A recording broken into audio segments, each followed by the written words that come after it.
नमस्कार दोस्तों, आप सभी का स्वागत है आपके अपने चैनल सक्सेस तक लर्न विद ऑल। तो जैसा कि आपको पता है कि हम एक पूर्वावलोकन की श्रृंखला शुरू किए हुए हैं, जिसके अंतर्गत हमने सामान्य सामान्य परिचय और भौतिक विभाजन के 6 टॉपिक को कर चुके हैं। अब इसके इसी इसी टॉपिक को आगे बढ़ाते हुए हम 7वें और 8वें टॉपिक को करेंगे, जिसमें हिम रेखा हिमनद एवं पठार होंगे। अगर टाइम हुआ तो हम तटीय भाग को भी कर लेंगे, ठीक है। तो इस श्रृंखला को हम आगे बढ़ाते रहेंगे। अगर आप ज़्यादा से ज़्यादा सपोर्ट करेंगे तो हम भूगोल के साथ साथ अन्य सब्जेक्ट भी शुरू करने का कोशिश करेंगे। तो वीडियो शुरू करने से पहले सभी मित्रों से अनुरोध है कि हमारे चैनल सक्सेस तक को ज़्यादा ज़्यादा सब्सक्राइब करें, ज़्यादा ज़्यादा शेयर करें और ज़्यादा ज़्यादा लाइक करें और ज़्यादा ज़्यादा सभी फ्रेंड्स के पास स्टेटस लगाएं और शेयर करें। तो चलिए शुरू करते हैं हम अपनी क्लास को। अब इसका 7वां टॉपिक है, 6वें टॉपिक तक हो चुका है। तो भारत के प्राकृतिक प्रदेश, उत्तर के पर्वतीय प्रदेश, दक्षिण एवं मध्य भारत की पर्वत श्रेणियाँ एवं श्रृंखलाएं, पर्वत चोटियाँ, घाटियाँ, दर्रे हो चुके हैं। अब आज हम हिम रेखा एवं हिमनद देखेंगे और उसके साथ पठार को देख लेंगे। अगर ये दोनों हो गया तो हम अगर ये दोनों वीडियो इस वीडियो में करेंगे, अगर टाइम हुआ तो इससे आगे वाला जो तटीय भाग है उसको हम देखने की कोशिश करेंगे। तटीय भाग का इंट्रोडक्शन तो देख ही लेंगे, या तटीय भाग का भारत की तटरेखा तक देख लेंगे, लेकिन चलिए पहले इन दोनों को खत्म करने की कोशिश करते हैं। तो सही, चलिए शुरू करते हैं हम अपने वीडियो को। हिम रेखा एवं हिमनद 7 चैप्टर है। 7th पॉइंट है इसमें भौतिक विभाजन के चैप्टर का, ठीक है। तो देखते हैं कि हिम की निचली सीमा को हिम रेखा कहते हैं, ठीक है। जैसे देखिए क्या है, जैसे ये पर्वत है, ये पर्वत है, यहाँ पे हिम बर्फ जमी हुई है सब।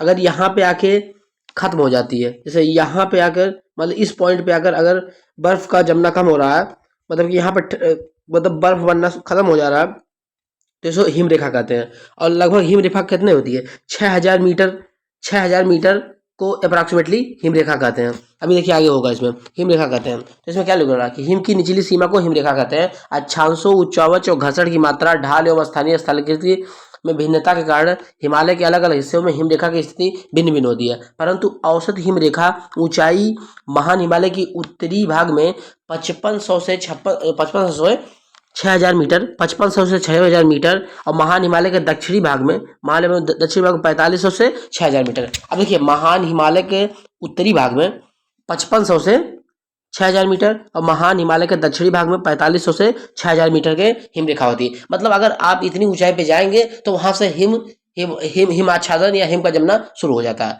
मतलब अगर 6000 मीटर की हाइट पे जाएंगे तो, ठीक है।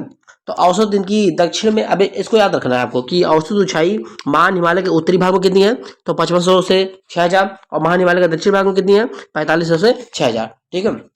चलिए आगे बढ़ते हैं। इसी प्रकार पश्चिमी हिमालय में औसतन इसी प्रकार पश्चिमी हिमालय में औसत हिमरेखा 5800 मीटर तथा पूर्वी हिमालय में 4300 है। अब देखिए इसका औसत निकाल लेंगे, अगर जो डिफरेंस बताया है अगर इसका औसत निकालेंगे तो पश्चिमी हिमालय में आपका 5800 मीटर और पूर्वी हिमालय में 4300 मीटर हो जाएगा, ठीक है, हिमरेखा। अब यहाँ पे देखिए काराकोरम केंद्र शासित प्रदेश लद्दाख में, अरुणाचल प्रदेश के मध्य हिमालय का लगभग 40,000 वर्ग किलोमीटर क्षेत्र हिमनदों से ढका हुआ है। तो ये तो सबको मालूम है। आगे बढ़ते हैं। हिमालय के प्रमुख हिमनद महान हिमालय और परा हिमालय के पर्वत विद्यमान है। अब पूछ सकता है ना कि हिमालय में जो हिमनद है वो किस किस हिमालय में विद्यमान है, तो परा हिमालय मतलब महान हिमालय में, पहले तो महान हिमालय में है और ट्रांस हिमालय में भाग है, लेकिन ट्रांस हिमालय हिमालय का भाग नहीं है। हिमालय से पूर्व इसकी उत्पत्ति हो चुकी थी, मतलब ट्रांस हिमालय जो था वो पहले हो चुका था, बाद में हिमालय की उत्पत्ति हुई है, ठीक है। तो इसमें देखेंगे कि अब इसमें पूछ सकता है ना कि निम्नलिखित में से किस हिमालय में हिमनद पाए जाते हैं, तो आपको 4 ऑप्शन दे देगा, शिवालिक, लघु हिमालय, महान हिमालय, ट्रांस हिमालय, और इसमें नीचे कूट दे देगा 1 2 सही है, 1 2 3 सही है और 1 2 3 4 सही है, इनमें से कोई नहीं। तो आपको लगाना होगा कि ट्रांस हिमालय और महान हिमालय में हिमनद पाए जाते हैं, ठीक है। आगे बढ़ते हैं। काराकोरम, लद्दाख और जास्कर श्रेणियों में हिमनद पाए जाते हैं। लघु हिमालय के हिमानी छोटे होते हैं। अब देखिए क्या होता है, लघु हिमालय में छोटे छोटे, जबकि पीर पंजाल और धौलाधार श्रेणियों में बड़े हिमनदों के अवशेष मिलते हैं।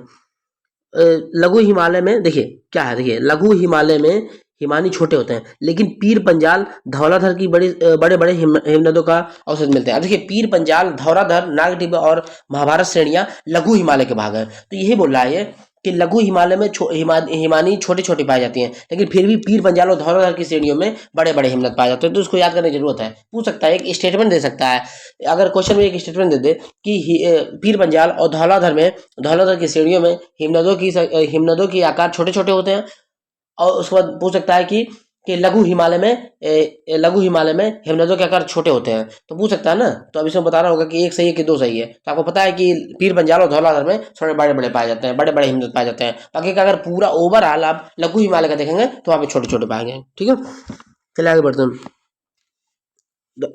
पीर पंजाल का सबसे बड़ा हिमनद सोना पानी है। अब याद करने की जरूरत यह है कि पीर पंजाल का सबसे बड़ा हिमनद सोना पानी है, सोना पानी।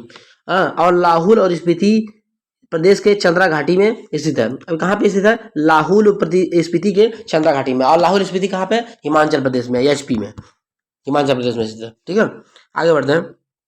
काराकोरम और महान हिमालय में बड़े आकार के हिमनद विद्यमान हैं, जिन्हें सियाचिन, हिस्पर, बियाफो, बाल्टोरो, ससाइमी प्रमुख है। चौराबाड़ी ग्लेशियर उत्तराखंड के रुद्रप्रयाग जिले में स्थित है। अब पूछ सकता है ना, कितना बार पूछा होगा कि चौराबाड़ी ग्लेशियर कहाँ पे स्थित है? रुद्रप्रयाग जिले में, केदारनाथ के उत्तर में अवस्थित है। केदारनाथ के उत्तर में अवस्थित है चौराबाड़ी ग्लेशियर। इस ग्लेशियर के दक्षिण ढलान की दूरी मंदिर से 4 किलोमीटर की उत्तर में है। ग्लेशियर के पिघलने के कारण गांधी सरोवर झील का निर्माण हुआ है। अब तो पूछ सकता है ना कि चौराबाड़ी ग्लेशियर के पिघलने के कारण किस झील का निर्माण हुआ है? तो गांधी सरोवर झील का निर्माण हुआ है। ठीक है, मिलान हिमनद उत्तराखंड में पाया जाता है, जो कि कुमाई क्षेत्र में पाया जाता है, मुख्य हिमनद है। इसी हिमनद में इनमें से सारा नदी या काली नदी का उद्गम है। अब पूछ सकता है कि मिलान नदी कहाँ है? तो मिलान हिमनद कहाँ पे है? कुमाऊं क्षेत्र में है, उत्तराखंड में। और इसी हिमनद से शारदा नदी का या काली गंगा का उद्गम होता है। ठीक है, अब यहाँ पे नोट्स दिए हुए हैं। ग्लेशियर सियाचिन बड़ा या ससाइमी? तो उत्तर प्रदेश अच्छा ये पूछा। अच्छा, ये क्वेश्चन आया हुआ है कि ससाइमी ग्लेशियर बड़ा है कि सियाचिन ग्लेशियर बड़ा है। तो लगभग सब लोग ससाइमी सियाचिन ही बोलते हैं, लेकिन इसमें देखिए उत्तर प्रदेश लोक सेवा आयोग ने सियाचिन स्रोत भारत का भूगोल। अच्छा, प्रोफेसर रामचंद्र तिवारी की किताब के अनुसार सियाचिन सबसे बड़ा है। और इलाहाबाद उच्च न्यायालय के अनुसार ससाइमी सबसे बड़ा, मतलब कि कहीं रिट डाले होंगे लोग, तो उसमें इलाहाबाद हाई कोर्ट ने ससाइमी ग्लेशियर को सबसे बड़ा माना है। लेकिन उत्तर प्रदेश लोक सेवा आयोग सियाचिन ग्लेशियर को मानता है, जो प्रोफेसर रामचंद्र तिवारी की किताब के अनुसार। लेकिन अब देखिए इसमें से कोई भी ऑप्शन में हो तो आप लगा सकते हैं। जैसे पूछा है कि निम्नलिखित में से कौन सा बड़ा ग्लेशियर है, तो अगर ऑप्शन में पहली बात तो दोनों ऑप्शन नहीं रहेंगे, ससाइमी और सियाचिन दोनों नहीं रहेंगे। अगर सियाचिन नहीं होगा तो आप ससाइमी लगाएंगे, ससाइमी नहीं होगा तो सियाचिन लगाएंगे। ठीक है, क्योंकि लोक सेवा आयोग सियाचिन मांगता है और Uttar Pradesh high court, UP Allahabad high court ससाइमी मानता है जब केस हुआ होगा कहीं पे। तो अभी इसका रविंद्र सिंह की किताब है, चलो तो ठीक है, कोई बात नहीं। ग्लेशियर की माप हेतु पुस्तकों की ये सब तो ठीक है, चलो कोई बात नहीं। अब देखो यहाँ पे दिया हुआ है कि सियाचिन लंबाई 45 मील की है और लंबाई 11 से रिकॉर्ड सर्वे के अनुसार। चलिए ठीक है, ये सब तो कोई बात नहीं। अब यहाँ पे काम की चीज है, दुआ पे सबसे बड़ा ग्लेशियर। तो चलिए इसको कोई दिक्कत नहीं, तो आप दोनों में से किसी एक को लगाएंगे। ठीक है, सियाचिन, ससाइमी, जिमू गंगोत्री ससाइमी से।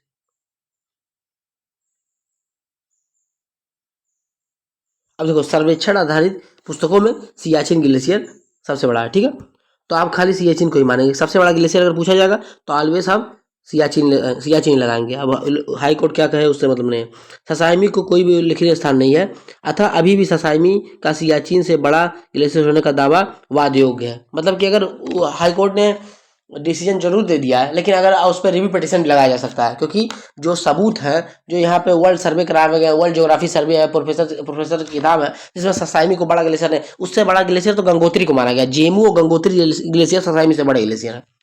तो कहाँ से ससाइमी बड़ा हो गया? तो इस हिसाब से आप सियाचिन को सबसे बड़ा ग्लेशियर मानेंगे। ठीक है, अब देखिए यहाँ पे दिया हुआ कि ग्लेशियर कौन कौन से कहाँ पे है। तो यहाँ पे दिया हुआ वाल्टोरो, बियाफो, हिस्पन, सियाचिन, ग्राकचुंग, गंगोत्री, रुद्रप्रयाग, पिंडारी, वफनी, ये सब जेमू ग्लेशियर सिक्किम में। तो ये दिया हुआ है, यहाँ पे नीचे पढ़ लेते हैं हम कि सियाचिन सबसे बड़ा ग्लेशियर है। अब देखो पहले नंबर क्या है, सियाचिन काराकोरम श्रेणी में स्थित है और इसकी लंबाई कितनी है? 76.64 किलोमीटर की है। तो इसको याद करने की जरूरत है, क्योंकि सबसे बड़ा ग्लेशियर है ना, तो 76.64 किलोमीटर की है। किसी स्टेटमेंट में दे सकता है कि सियाचिन की लंबाई कितनी है, सियाचिन ग्लेशियर की लंबाई इतनी है, स्टेटमेंट वाले क्वेश्चन में आ सकता है कूट मिलाने के लिए। देखो बियाफो ग्लेशियर कहाँ पे है? काराकोरम में। हिस्पर कहाँ है? काराकोरम में। बाल्टोरो काराकोरम में। चेमोलुंगमा काराकोरम में। खोरदोलिन काराकोरम में, रीमो कश्मीर में, पुनः कश्मीर में, गंगोत्री उत्तराखंड में, जेमू सिक्किम और नेपाल के बॉर्डर पर, ससाईमी काराकोरम में, रूपल कश्मीर में और दियामीर कश्मीर में। ठीक है, तो ये तो ये लंबाई के हिसाब से देखिए डिसेंडिंग ऑर्डर में, लंबाई के ऑर्डर से डिसेंडिंग ऑर्डर में दिया हुआ है, तो यहाँ पे आप देख लेंगे। अब देखिए क्वेश्चन के हिसाब से देखते हैं कि हिमालय में हिमरेखा निम्न में किसके निम्न के बीच होती है, तो किसके बीच में होती है,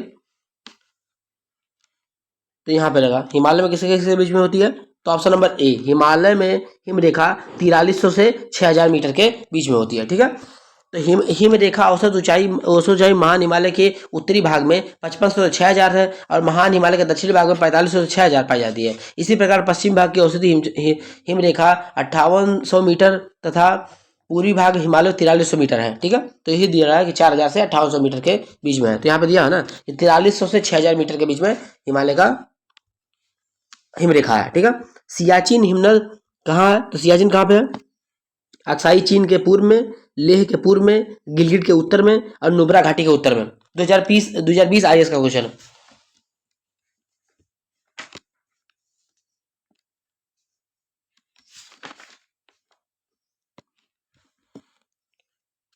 तो लेह के पूर्व में कहाँ पे है, सियाचिन कहाँ है, तो डी ऑप्शन है कि नुब्रा घाटी के उत्तर में सियाचिन ग्लेशियर है। ठीक है, यहाँ एक्सप्लेनेशन देखते हैं। सियाचिन ग्लेशियर हिमनद अक्साई चीन के पश्चिम, गिलगिट के पूर्व में, अब देखिए यहाँ पे याद करने की जरूरत है, अक्साई चीन के पश्चिम में, गिलगिट बाल्टिस्तान के पूर्व में, लेह के उत्तर में तथा नुब्रा घाटी के उत्तर में स्थित है। यह भारत के केंद्र शासित प्रदेश लद्दाख में स्थित है। अब पूछ सकता है, अगर ये पूछ चुका है कि हिमनद कहाँ पे स्थित है, नुब्रा घाटी के उत्तर में, तो ये भी पूछ सकता है कि गिलगिट के किस में है, तो गिलगिट के पूर्व में है और अक्साई चीन के पश्चिम में है और नुब्रा घाटी और लेह के उत्तर में है। ठीक है, आगे बढ़ते हैं। सबसे ऊंचा ग्लेशियर भी है सियाचिन, सबसे ऊंचा युद्ध स्थल है जहां पे भारतीय सेना है। निम्न में से कौन सा हिमनद सबसे बड़ा है, तो कौन सा सबसे बड़ा है, सियाचिन सबसे बड़ा है। ठीक है, जिसकी लंबाई कितनी है, 7664 किलोमीटर है। ठीक है, आगे बढ़ते हैं। सबसे बड़ा हिमनद निम्नलिखित में से कौन सा है, तो कंचनजंगा, रुनरुन, गंगोत्री और केदारनाथ, तो कौन सी सबसे बड़ी है, तो सी गंगोत्री ग्लेशियर इन चारों में सबसे बड़ा ग्लेशियर है। तो यहाँ पर दिया हुआ है कि गंगोत्री हिमनद 26 किलोमीटर का है, रुनरुन हिमनद 19 किलोमीटर का है, कंचनजंगा 16 किलोमीटर का है, केदारनाथ हिमनद 14 किलोमीटर का है। मतलब गंगोत्री हिमनद 26 किलोमीटर का है जहां से भागीरथी का उद्गम है। ठीक है, निम्न में से कौन सा विशालतम हिमनद है, ससाईमी, गंगोत्री, जेमू, सियाचिन, तो सियाचिन सबसे बड़ा हिमनद है। ठीक है, तो यहाँ पर दिया हुआ है ससाईमी काराकोरम श्रेणी में 17.85 किलोमीटर का है, गंगोत्री उत्तराखंड में 26 किलोमीटर का है, जेमू सिक्किम में 25 किलोमीटर का है और सियाचिन 76.74 किलोमीटर का है। जियोग्राफिकल सर्वे ऑफ इंडिया के अनुसार ध्रुवों के अतिरिक्त दूसरा सबसे बड़ा ग्लेशियर सियाचिन है तथा इस अब पूछ सकता है कि ध्रुवों पे तो सबसे बड़ा ग्लेशियर होता है, तो ध्रुवों के अतिरिक्त दूसरा सबसे बड़ा ग्लेशियर सियाचिन ग्लेशियर है। इसी दृष्टि से विश्व का सबसे बड़ा ग्लेशियर फेकचेंको ग्लेशियर है। फेकचेंको ग्लेशियर है जो कि पामीर क्षेत्र में स्थित है। अब सबसे बड़ा देखिए, दुनिया का ध्रुव को छोड़ के सबसे बड़ा ग्लेशियर अगर देखा जाए तो कहाँ पे है, तो सबसे बड़ा ग्लेशियर, विश्व का सबसे बड़ा ग्लेशियर फेडचेंको ग्लेशियर है जो कि कहाँ पे है, पामीर क्षेत्र में स्थित है। पामीर के पठार क्षेत्र में स्थित है, मतलब ट्रांस हिमालय से भी उत्तर में, चाहे तिब्बत चीन में है। ठीक है, अतः स्पष्ट है कि दूसरे नंबर पे तो सियाचिन है, विश्व का सबसे बड़ा फेडचेंको ग्लेशियर कहाँ पे है, पामेर क्षेत्र में स्थित है और दूसरे नंबर पे सियाचिन आता है। ठीक है, चौराबाड़ी ग्लेशियर कहाँ पे स्थित है, तो केदारनाथ मंदिर के पश्चिम में, केदारनाथ मंदिर के दक्षिण में, केदारनाथ मंदिर के उत्तर में और केदारनाथ मंदिर के पूर्व में चौराबाड़ी ग्लेशियर कहाँ पे, ये पूछा हुआ है यूपीपीसीएल 2010 में, यूपीपीसीएल 2010 और जीआईसी 2010। चौराबाड़ी ग्लेशियर कहाँ पे है, तो केदारनाथ मंदिर के दक्षिण में, केदारनाथ के पश्चिम में, केदारनाथ मंदिर के उत्तर में, केदारनाथ मंदिर के पूर्व में, तो सी नंबर ऑप्शन इसका सही है, केदारनाथ मंदिर के उत्तर में। ठीक है, चलिए आगे देखते हैं। उत्तराखंड विशेष 2006, हिमालय के हिमनदों के पिघलने की गति है सबसे कम, सबसे अधिक, विश्व के अन्य भागों के हिमनदों के समान हिमालय के हिमनदों के पिघलने के विश्व में सूचना उपलब्ध नहीं है। तो ये चार ऑप्शन दिए हुए हैं, इसमें से कौन सा सही है, तो सबसे अधिक हिमालय के हिमनदियों के पिघलने की सबसे गति सबसे अधिक है, ठीक है, क्योंकि यहाँ पे टेम्परेचर तापांतर बढ़ रहा है, क्योंकि ग्लोबल वार्मिंग की वजह से तापांतर बढ़ रहा है, तो इसलिए हिमालय के हिमनद जल्दी से पिघल रहे हैं, ठीक है। यहाँ लिखा हुआ देखिए, वही लिखा है, हिमालय के हिमनदों के पिघलने की गति सर्वाधिक है। गंगा नदी के उद्गम स्थल स्थित गंगोत्री ग्लेशियर तेजी से पिघल रहा है। इसी का परिणाम स्वरूप इसका विस्तार कम होकर पिछले 50 वर्षों की तुलना में लगभग आधा हो गया है, ठीक है। चलिए क्वेश्चन नंबर 8वां देखते हैं। निम्नलिखित हिमनदों में से कौन सा उत्तराखंड के कुमाऊं क्षेत्र में कुमाऊं प्रक्षेत्र में स्थित है? तो जेमू, रूपल, मिलान, हिस्पर। तो मिलान है, मिलान उत्तराखंड के कुमाऊं क्षेत्र में स्थित है, ठीक है। मिलान ग्लेशियर उत्तराखंड के कुमाऊं क्षेत्र में स्थित है। मिलान ग्लेशियर यूके में स्थित है, यूके उत्तराखंड में, ठीक है। चलिए एक्सप्लेनेशन देख लेते हैं। यहाँ पर दिया हुआ तो वही दिया है कि यहाँ से काली नदी का उद्गम होता है। ये तो याद रखना कि मिलान हिमनद से काली नदी का उद्गम होता है, ठीक है। चलिए क्वेश्चन आगे बढ़ते हैं। एक तरफ ग्लेशियर दिया हुआ है और एक तरफ ग्लेशियर दिया हुआ है, एक तरफ नदी दी हुई है, तो मिलाते हैं इसको। बंदरपुछ ग्लेशियर निम्नलिखित में से कौन सा युग्म सुमेलित है? तो बंदरपुछ ग्लेशियर यमुना, ये तो सही है। 12 सिगरी glacier Chenab, Milam glacier Mandakini, Siachen glacier Nubra नदी, हाँ सियाचिन ग्लेशियर से नुब्रा नदी निकलती है। जेमू ग्लेशियर मानस। तो इसको मिलाते हैं एक बार, चलिए मिलाने की कोशिश करते हैं इसको। तो ये तो पता है कि बंदरपूछ ग्लेशियर से ही यमुना नदी निकलती है। सियाचिन से नुब्रा, ये तो पता है नुब्रा नदी निकलती है, हाँ। और 12 सिगरी से चेनाब नदी निकलती है। 12 सिगरी ग्लेशियर से चेनाब नदी निकलती है। लेकिन मिलान से, देखिए मिलान से क्या निकलती है? मिलान से शारदा या काली नदी निकलती है, काली, ठीक है। मिलान नदी शारदा या काली नदी निकलती है, ठीक है, मिलान से। और बाकी का बचा क्या? जेमू ग्लेशियर से अभी देखेंगे आगे, ठीक है।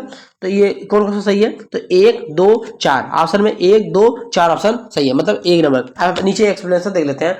बंदरपुछ चोटी से यमुना, 12 सिगरी से चिनाब, मिलान से गौरी गंगा, अच्छा मिलान से गौरी गंगा या काली गंगा, गौरी गंगा काली गंगा वही, मतलब कि शारदा नदी, हाँ। और सियाचिन से नुब्रा नदी और जेमू ग्लेशियर से तीस्ता निकलती है, जो कि सिक्किम से निकलते हुए वेस्ट बंगाल में खाली 2 राज्यों में बहती है, तीस्ता। तो यहाँ पे दिया हुआ बंदरपूछ और मिलान हिमनद उत्तराखंड में है। 12 सिंगरी हिमनद हिमाचल प्रदेश में है। अब देखिए पूछ सकता है ना कि 12 सिंगरी हिमनद कहाँ पे? हिमाचल प्रदेश में। सियाचिन पता है सबको, जम्मू कश्मीर में। जेमू ग्लेशियर सिक्किम में। मंदाकिनी नदी का स्रोत सुमेरु नदी है, सुमेरु हिमनद है। पूछ सकता है ना मंदाकिनी नदी का स्रोत कहाँ पे? तो सुमेरु हिमनद मंदाकिनी नदी का स्रोत है, ठीक है। क्वेश्चन नंबर 10 देखते हैं। निम्नलिखित हिमनद को उनकी लंबाई के घटते क्रम में लगाइए, ठीक है। थोड़ा कठिन क्वेश्चन है, छत्तीसगढ़ पीसीएस का 2021 का क्वेश्चन है। फिर मिलाते हैं इसको। तो सबसे पहले क्या आएगा? हिस्पर। सबसे पहले हिस्पर आएगा, उसके बाद बियाफो आएगा। हिस्पर, बियाफो, ट्रांगडुंग, सोनापानी और 12 सिंगरी। सोनापानी ग्लेशियर कहाँ पे है? उत्तराखंड में, वो भी है सोनापानी इसके ग्लेशियर। तो यहाँ पे हिस्पर, बियाफो, ट्रांगडुंग, सोनापानी और 12 सिंगरी। 12 सिंगरी कहाँ पे है? देखिए ये कहाँ पे है? यूके में है। ये कहाँ है? हिमाचल प्रदेश में। 12 सिंगरी हिमाचल प्रदेश में, जहाँ से मंदाकिनी नदी निकलती है, ये चिनाब नदी निकलती है। और बियाफो लद्दाख में है। हिस्पर कहाँ पे है? लद्दाख में है। और ट्रांगडुंग ये भी लद्दाख में ही है, ठीक है। तो ये रहा ग्लेशियर का चैप्टर, ठीक है। अब आगे बढ़ते हैं, पठार वाले क्षेत्र में चलते हैं। प्रायद्वीपीय भारत की चट्टानों की उत्पत्ति 3600 मिलियन वर्ष पूर्व हुई है। ये कार्बोनिफेरस युग के पहले या गोंडवाना लैंड का एक भाग था, ठीक है ना। कार्बोनिफेरस युग के दौरान दामोदर सोन और महानदी और गोदावरी बेसिन में कोयले का निर्माण हुआ, जबकि क्रिस्टेशियस युग के दौरान अत्यधिक ज्वालामुखी उद्गार से दक्कन ट्रैप का निर्माण हुआ। इसी काल में दक्कन के पठार पर बेसाल्ट निर्मित लावा शैलों का निर्माण हुआ। दक्कन ट्रैप का निर्माण क्रिस्टेशियस काल के अंतिम चरण में प्रारंभ हुआ। प्रायद्वीपीय पठार में चौड़ी छिछली घाटियां एवं गोलाकार पहाड़ियां हैं। इसी पठार के 2 मुख्य भाग हैं, मध्य उच्च भूमि तथा दक्कन पठार, ठीक है। तो पूछ रहा है कि दक्कन ट्रैप के 2 भाग हैं, तो मध्य उच्च भूमि और दक्कन पठार। नर्मदा नदी के उत्तर में स्थित मालवा का पठार से अधिकतर भागों में मध्य उच्च भूमि का नाम से जाना जाता है। मध्य उच्च भूमि पश्चिम में चौड़ी परंतु पूर्व में संकीर्ण है, ठीक है। मध्य उच्च भूमि पश्चिम में चौड़ी तथा पूर्व में संकीर्ण है। मध्य उच्च भूमि के पूर्वी विस्तार को स्थानीय रूप से बुंदेलखंड तथा बघेलखंड के नाम से जाना जाता है तथा दामोदर नदी द्वारा अपावाहित छोटा नागपुर पठार मध्य उच्च भूमि का भाग है। ठीक है, छोटा नागपुर पठार का विस्तार मुख्यतः झारखंड, रांची, हजारीबाग, संथाल परगना, पलामू, धनबाद, सिंहभूम जिले, पश्चिम बंगाल के पुरुलिया तक फैला हुआ है। अब पूछ सकता है ना कि छोटा नागपुर पठार कहाँ बोला, तो ऑप्शन देगा कि छोटा नागपुर पठार स्थित है, तो 4 ऑप्शन दे देगा, उत्तराखंड, झारखंड, वेस्ट बंगाल और उत्तर प्रदेश। तो उसके बाद उसमें देगा कि 1 2 सही है, 1 2 3 सही है, 1 2 4 सही है, इनमें से कोई नहीं सही है। तो आपको लगाना होगा वेस्ट बंगाल के पुरुलिया जिले तक फैला हुआ है, मतलब वेस्ट बंगाल और झारखंड दोनों में है छोटा नागपुर पठार। अब देखिए जैसे क्या है, ये छोटा नागपुर का पठार है, इसके बीच से दामोदर नदी जा रही है, यहाँ से स्वर्ण रेखा नदी जाती है। ये ऊपर का भाग जो है इसको बोलते हैं हजारीबाग का पठार और नीचे का भाग जो है रांची का पठार। ठीक है, यहाँ से रांची का पठार है। अब यहाँ पे देखिए वेस्ट बंगाल है, वेस्ट बंगाल का पुरुलिया डिस्ट्रिक्ट यहाँ पे है। ठीक है, यहाँ पे इस साइड में वेस्ट बंगाल है, यहाँ तक विस्तार है इसका पुरुलिया जिले तक। ठीक है, चलिए आगे देखते हैं। इस पठार में विभिन्न ऊंचाइयों के पठारों का क्रम मिलता है। मध्य पश्चिम भाग में पाट भूमि स्थित है, जिसकी अधिकतम ऊंचाई 1100 मीटर की मिलती है। इस पठार के प्रत्येक दिशा में सोपान मिलते हैं। छोटा नागपुर पठार में ढाल तीव्र स्पार्शों के रूप में पाए जाते हैं, अतः यह अग्र गंभीर है। मध्य उच्च भूमि के क्षेत्र में बहने वाली नदियां, अच्छा देखिए, मध्य उच्च भूमि क्षेत्र के बहने वाली नदियां कौन कौन सी हैं, तो चंबल, सिंध, बेतवा, केन दक्षिण पश्चिम के से दक्षिण उत्तर पूर्व की ओर बहती हैं। इस प्रकार ये नदियां इस क्षेत्र में ढाल को दर्शाती हैं। मालवा का पठार लगभग 530 किलोमीटर की लंबाई एवं 390 किलोमीटर की चौड़ाई के साथ प्रायद्वीपीय के लगभग 150 वर्ग किलोमीटर क्षेत्र में विस्तृत है। तो मालवा का पठार कितने विस्तृत है, 150 वर्ग किलोमीटर क्षेत्र में विस्तृत है, जिसकी लंबाई 530 किलोमीटर और चौड़ाई 390 किलोमीटर है मालवा के पठार की। ठीक है, आगे बढ़ते हैं। इसकी उत्तरी सीमा अरावली, देखो मालवा के पठार की उत्तरी सीमा अरावली है तथा दक्षिणी सीमा विंध्य श्रेणी है और पूर्वी सीमा बुंदेलखंड का पठार है। ठीक है, देखिए यहाँ पे क्या है, देखिए राजस्थान है, ये मध्य प्रदेश है, यहाँ मालवा पठार है। ठीक है, मालवा पठार है, यहाँ बुंदेलखंड का पठार, यहाँ पे बघेलखंड का पठार है, यहाँ दक्कन का पठार है, यहाँ पे दंडकारण्य पठार है। देखिए एक मैप बनाते हैं छोटा सा। देखिए इंडिया का मैप, एक इंडिया का मैप हो अगर, ये रहा, मान लेते हैं कि छोटा सा मैप है। देखिए एक सिंपल मैप बनाते हैं, एक सेकंड। मान लिया ये इंडिया है, हाँ, तो यहाँ पे क्या है, मालवा का पठार, यहाँ क्या है, यहाँ बुंदेलखंड का पठार, यहाँ पे बघेलखंड का पठार, यहाँ छोटा नागपुर पठार, यहाँ पे क्या है, यहाँ पे आपका दक्कन का पठार, यहाँ दंडकारण्य पठार, यहाँ पे बिंद का पठार। ठीक है, और यहाँ पे ये पश्चिमी क्षेत्र जो कि उच्च भूमि है, जिसको बोलते हैं सह्याद्री वगैरह। ठीक है, तो यहाँ पे बीच में फैले हुए पठार। ठीक है, चलिए आगे बढ़ते हैं।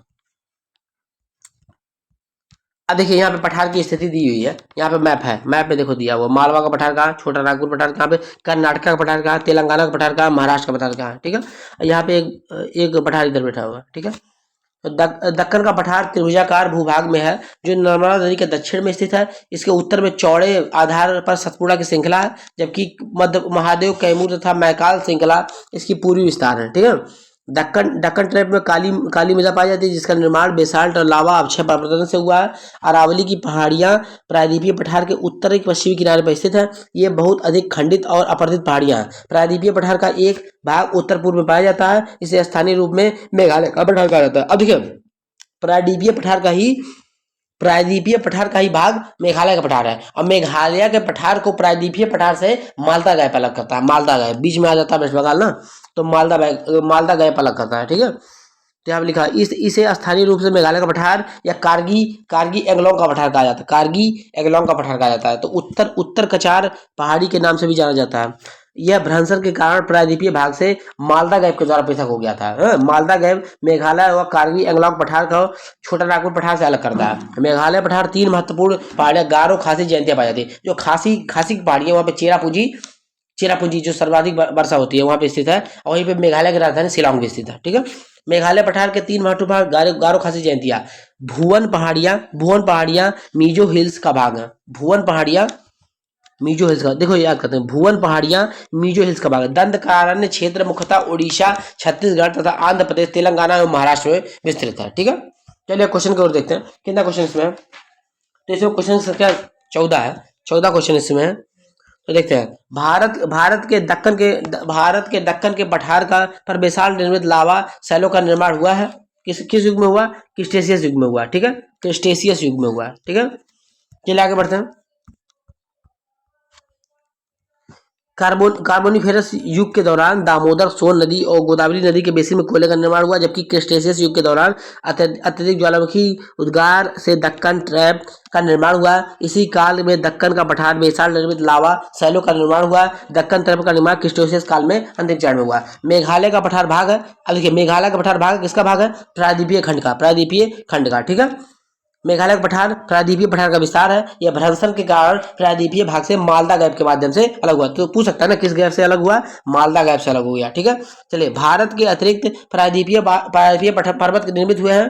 तो इयोजोइक महाकल्प में, पेलियोजोइक महाकल्प में, मेसोजोइक महाकल्प में, सोनोजोइक महाकल्प में। तो किसमें हुए, सोनोजोइक महाकल्प में। ठीक है, बीपीएससी में पूछा हुआ कि हिमालय तथा भारत के अतिरिक्त प्रायद्वीपीय पर्वत सिंध और गंगा के मैदान के उत्तर का भाग का निर्माण सेनोजोइक महाकल्प में हुआ है। ठीक है, देखते हैं, छोटा नागपुर पठार का सर्वाधिक घना बसा जिला धनबाद क्यों है। उपजाऊ मिट्टी तथा दामोदर से निकाली गई नहरों द्वारा सिंचाई की सुविधा, कोयला, लोहा, अभ्रक, तांबा इत्यादि पाए जाना, खनन उद्योग का विकास तथा औद्योगिकरण, उपयुक्त में से सभी। तो कौन सा सही है इसमें, क्वेश्चन नंबर 14 में।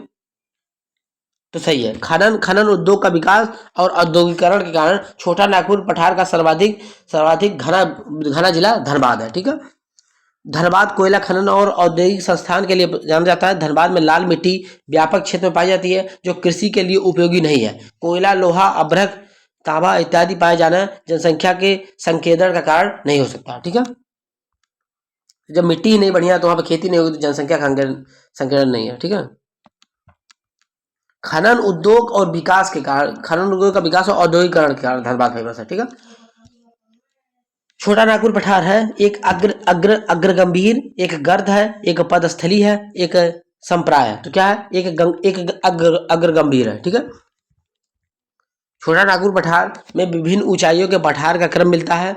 मध्य पश्चिम भाग पर पाठ भूमि स्थित है, जिसकी अधिकतम ऊंचाई 1100 मीटर मिलती है। इस पठार के प्रत्येक दिशा में सोपान मिलते हैं। पठार में ढाल तीव्र स्कार्पों के रूप में पाए जाते हैं, अतः यह अग्र गंभीर है। ठीक है, यहाँ पर नीचे दिया हुआ क्वेश्चन दिया हुआ है कि नीचे दिए गए चित्र पर एक मैप बनाया हुआ है, वहां पर देखना है कि मानचित्र ABCD पर अंकित स्थान कौन कौन से हैं। ठीक है, तो सबसे पहला क्या है,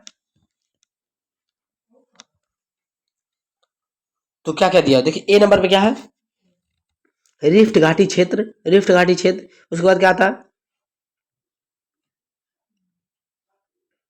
दृष्टि छाया क्षेत्र, छोटा नागपुर पठार और रिफ्ट घाटी क्षेत्र। तो कौन कौन सा है इसमें,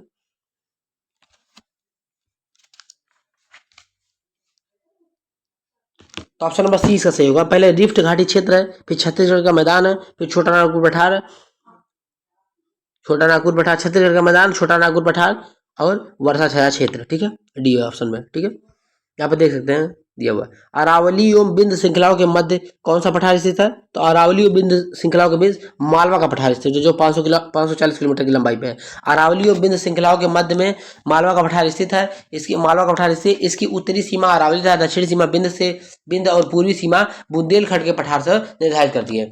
कौन सा पठार अरावली और बिंद श्रेणी के मध्य में, अरावली और बिंद श्रेणी के मध्य में मालवा का पठार स्थित है। ठीक है, जिसकी लंबाई 540 किलोमीटर की है। क्वेश्चन नंबर 9, दंडकारण्य क्षेत्र अवस्थित है छत्तीसगढ़ और मध्य प्रदेश में, छत्तीसगढ़ उड़ीसा में, झारखंड उड़ीसा में, आंध्र प्रदेश झारखंड में। तो छत्तीसगढ़ उड़ीसा में। ठीक है, दंडकारण्य क्षेत्र स्थित है। दंडकारण्य मध्य के मध्यवर्ती भाग में स्थित है। यह मुख्यतः उड़ीसा, छत्तीसगढ़, तेलंगाना, महाराष्ट्र और आंध्र प्रदेश में फैला हुआ है। दंडकारण्य क्षेत्र किस राज्य में स्थित है, तो उड़ीसा राज्य में स्थित है। ठीक है, उड़ीसा राज्य लेकिन आंध्र प्रदेश में स्थित है। हाँ, तो इनमें से उपयुक्त में से एक से अधिक, ई वाला ऑप्शन सही है। ठीक है, बीपीएससी में क्वेश्चन है, तो इसको ध्यान से करना है। दंडकारण्य भारत के किस भाग में स्थित है, तो भारत के पूर्वी भाग में स्थित है। ठीक है, भारत के पूर्वी भाग में दंडकारण्य कहाँ पे स्थित है, तो सॉरी पूर्वी भाग नहीं हुआ। दंडकारण्य भारत के मध्यवर्ती भाग में स्थित है, इसकी व्याख्या की हुई है। ठीक है, बिहार के निम्न हिस्सों में कौन सा हिस्सा भूतात्विक दृष्टि से अपेक्षाकृत पुराना है? रोहतास पठार, उत्तरी पश्चिम पहाड़ियां, खड़गपुर पहाड़ियां, उत्तर मैदान, उपयुक्त में से कोई नहीं। तो सी